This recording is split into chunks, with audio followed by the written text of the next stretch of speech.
A two-car accident on the Massachusetts Turnpike in Ludlow injured 3 people this morning. According to State Trooper Damian Specht at the Charlton Barracks, both cars were heading east at about 5 o'clock this morning.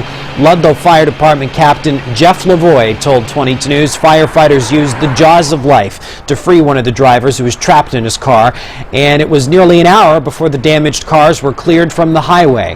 One driver is in serious condition at Bay State Medical Center. Another has been charged with allegedly drinking and driving.